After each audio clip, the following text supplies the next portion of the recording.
There's no question that it's incredibly useful to have an ND filter in your kit, but when choosing between a fixed ND filter and a variable one, it might almost always seem like the variable one is the more sensible choice.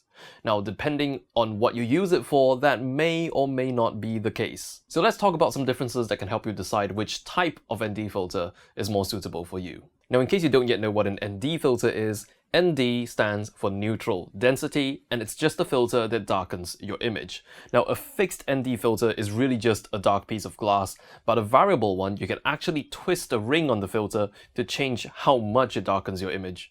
Which brings us to our first point. Because variable ND filters work based on the principle of stacked polarizers, it can inflict some undesired polarization effects. Now, the effects are nowhere near what you would get with an actual polarizing filter, and in fact most of the time they're actually barely noticeable, but some more apparent examples would be if you were filming a screen through a variable ND filter, you would get some pretty serious rainbow artifacts showing up. And I also realized that reflections shot through a variable ND have this weird color shift as your filter rotates. Another thing to consider between the two types of NDs is how variable NDs are notorious for creating a cross pattern that looks like this at their darker settings. Now, it's very apparent on wide-angle lenses, and it only starts showing up as you progress towards the darker setting of the variable ND. So in other words, if you shoot a lot of wide-angle and/or require a very high-density ND, meaning an ND that's very dark, I would recommend that you go for a fixed ND instead of a variable one. But in defense of the variable ones, they generally won't give you too much issues with the cross patterns as long as you don't push them too far into the dark end.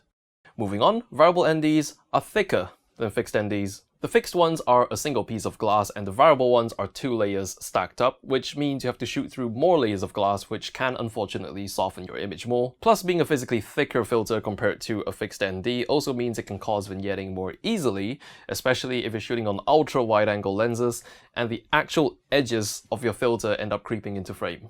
But after all that negativity on variable NDs, they completely annihilate fixed NDs in terms of speed and convenience. It is the main reason why you would even get a variable ND in the first place. Changing its density is just a twist of the finger away.